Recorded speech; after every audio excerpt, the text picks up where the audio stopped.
शुक्रिया चेयरमैन साहब।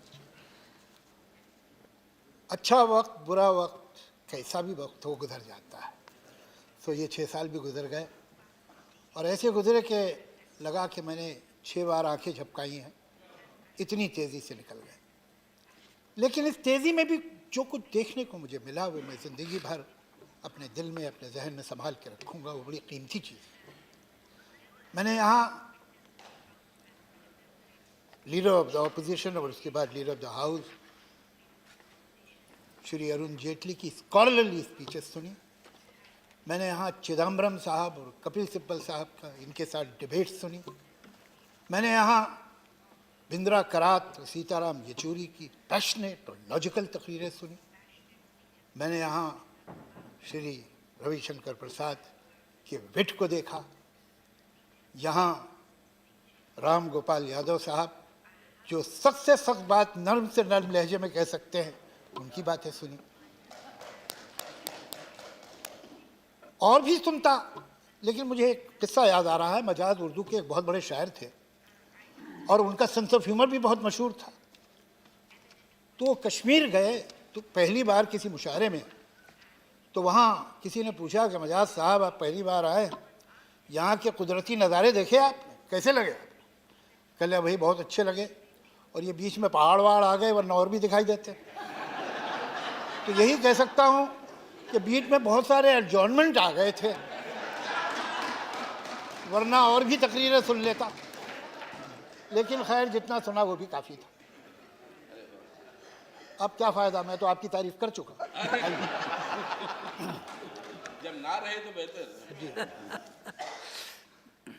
यहाँ जब मैं आया था तो एक ख़ास मकसद, एक ख़ास लक्ष्य लेके आया था। कुछ राइटर्स की, कंपोज़र्स के प्रॉब्लम थे इस मुल्क में कॉपीराइट के, और वही दुख लेके मैं आया था। मैं सोनिया जी से मिला अपने साथियों के साथ। उन्होंने हमें मनमोहन सिंह जी के पास भेजा। उन्होंने भी सुना तो उन पे भी उतना ही असर हुआ जितना सोनिया जी पे हुआ था। मनमोहन सिंह जी ने कहा कि देखिए हम आपका साथ ज़रूर देंगे, लेकिन आप अपोजिशन से, ख़ासतौर से बीजेपी से बात कर लीजिए, उनके बगैर आपका काम नहीं होता है। तो हम अरुण जेटली साहब के पास गए और मुझे थोड़ी हैरत भी हुई, खुशी भी हुई कि बहुत हद तक तो हमारा प्रॉब्लम जानते ही थे, लेकिन थोड़ी डिटेल हमने और दी। और जिस तरह उन्होंने रिएक्ट किया, उस दिन मुझे मालूम हुआ कि ये काम हो जाएगा। लेकिन ये बात मुझे बड़ी अच्छी लगी मनमोहन जी की, कि उन्होंने कहा कि अपोजिशन से कर लीजिए, उनके बगैर नहीं होगा। ऐसा ही होना चाहिए। देखिए सरकारें तो उन मुल्कों में भी होती हैं जहाँ डिक्टेटरशिप है, सरकारें तो वहाँ भी होती हैं जहाँ शेखडम से और बादशाहते हैं, लेकिन डेमोक्रेसी में और इन हुकूमतों में फ़र्क क्या है? वहाँ सिर्फ सरकार होती है, यहाँ सरकार और अपोजिशन दोनों होते हैं। और सही किसी ने कहा है कि चमन में इख्तिलाते रंग बू से बात बनती है, कि खुशबू और रंग से मिल के चमन में बात बनती है। चमन में इख्तिलाते रंग बू से बात बनती है। हम ही हम हैं तो क्या हम हैं, तुम ही तुम हो तो क्या तुम।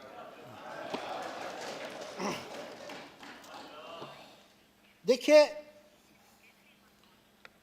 क्या है कि हम बड़े खुशकिस्मत लोग, और हम शिकायतें तो करते रहते हैं हुकूमतों से भी और देश से भी और समाज से भी, लेकिन जो हमारे पास है उसका शुक्रिया हम अदा नहीं करते जितना हमें करना चाहिए, और जितना उसका एहसान मानना चाहिए उतना हम मानते नहीं। और वो है हमारा संविधान, हमारा कॉन्स्टिट्यूशन। ज़रा नज़र उठा के देखिए, यहाँ से चलेंगे तो दूसरी डेमोक्रेसी आपको मेडिटेरियन कोस्ट पे मिलती है। वो क्या बात है, वो क्या ताकत है हमारी जो हमें यहाँ मिलती है। और ये संविधान हमें डेमोक्रेसी देता, लेकिन डेमोक्रेसी, ये याद रखिए, बगैर सेकुलरिज्म के नहीं हो सकती। ये वो मुल्क हैं जिनमें सेकुलरिज्म नहीं, और इसीलिए डेमोक्रेसी नहीं। डेमोक्रेसी का मतलब क्या होता है कि ज़्यादा जिस बारे में लोगों की राय होगी, जिस तरफ अक्सरियत होगी, जिस तरफ मेजॉरिटी होगी वो बात मानी जाएगी, जिस तरफ माइनॉरिटी होगी वो बात नहीं मानी जाएगी। लेकिन डेमोक्रेसी ये मान के चलती है कि ये मेजॉरिटी और ये माइनॉरिटी परमानेंट नहीं है, यह हर इशू पे बदलेगी। अगर कोई ऐसी परिभाषा बना दी जाए, अगर कोई ऐसी डेफिनेशन बना दी जाए मेजॉरिटी की और माइनॉरिटी की जो परमानेंट है, तो फिर डेमोक्रेसी तो उसी दिन खत्म हो गई।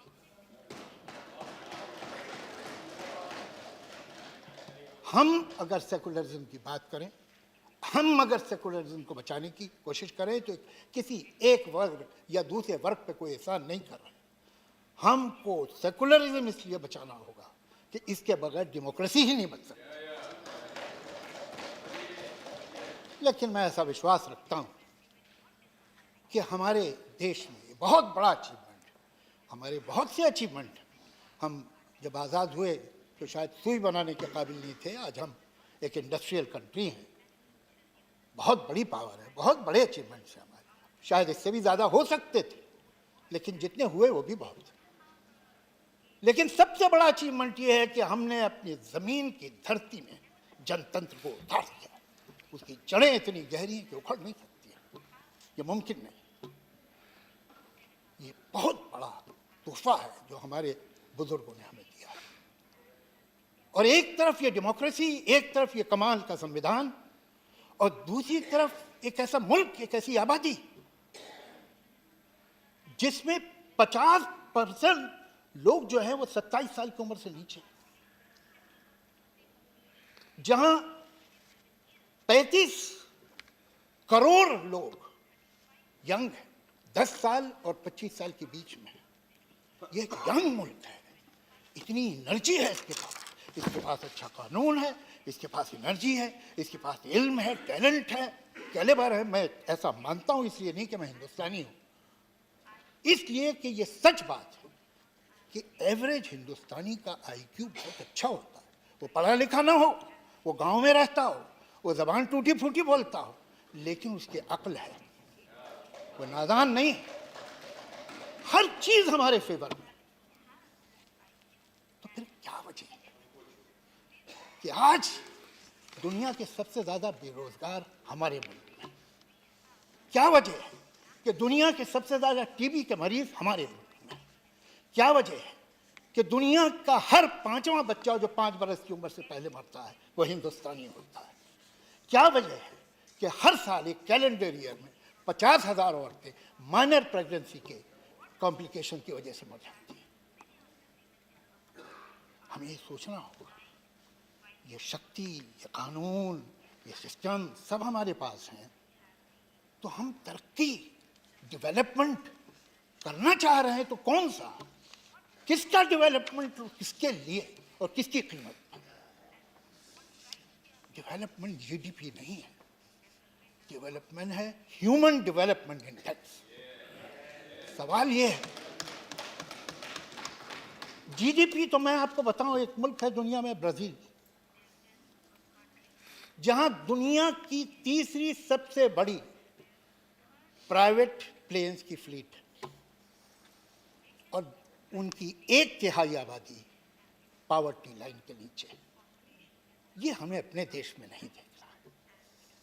मैं ऐसा विश्वास रखता हूं कि कोई भी पार्टी हो, वो तो चाहती तो यही है कि इस देश का भला हो। और अगर हम जरा सा उठ जाए, मैं देखता हूं कि जहां ये समस्याएं, बेरोजगारी की, हॉस्पिटल की, दवा की, स्कूल की, कॉलेज की, इंफ्रास्ट्रक्चर की, वहां हम अपनी एनर्जी किन चीजों में लगा रहे हैं? वो क्यों वेस्ट हो रही है?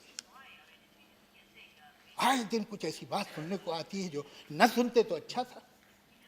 अभी 2-3 दिन पहले एक साहब है जिन्हें ख्याल हो गया कि वो नेशनल लीडर है, हालांकि हकीकत ये है कि वो हिंदुस्तान की एक स्टेट आंध्रा, कि एक शहर हैदराबाद, कि एक शहर, उस शहर के मोहल्ले के लीडर है।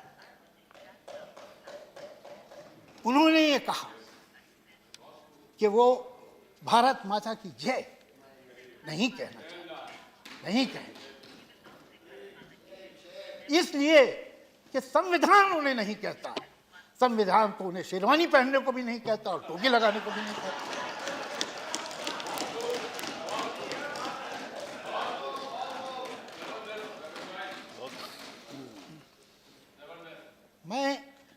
ये जानने में इंटरेस्टेड नहीं हूँ कि भारत माता की जय कहना मेरा कर्तव्य है कि नहीं, ये मैं जानना भी नहीं चाहता, इसलिए कि ये मेरा कर्तव्य नहीं, मेरा अधिकार है।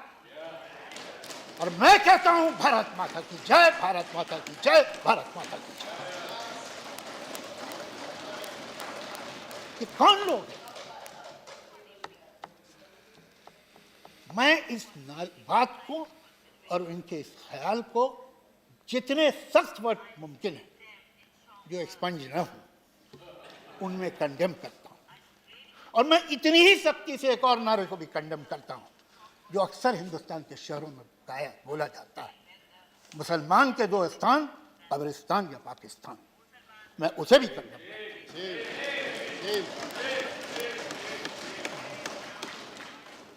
अब हम रुक नहीं सकते, वक्त रुकता नहीं, या तो हम आगे जाएंगे या पीछे जाएंगे। हमें फैसला करना है। हम इस दोराहे पे जिन मुल्कों में, जिन समाजों में अक्लमंद वो है जो तजुर्बे से सीखे, लेकिन उससे ज्यादा अक्लमंद वो है जो दूसरे के तजुर्बे से सीखे। देख लीजिए, जिन मुल्कों में धर्म का बड़ा बोलाबाला है, जिन मुल्कों में ये यकीन है कि गुजरा हुआ ज़माना बड़ा अच्छा था, जिन मुल्कों में ये ख्याल है कि जो हम कह रहे हैं वही ठीक है, सब तेरे सिवा काफिर, आखिर इसका मतलब क्या, सर फिरा दे इंसान का ऐसे खपते मजहब क्या।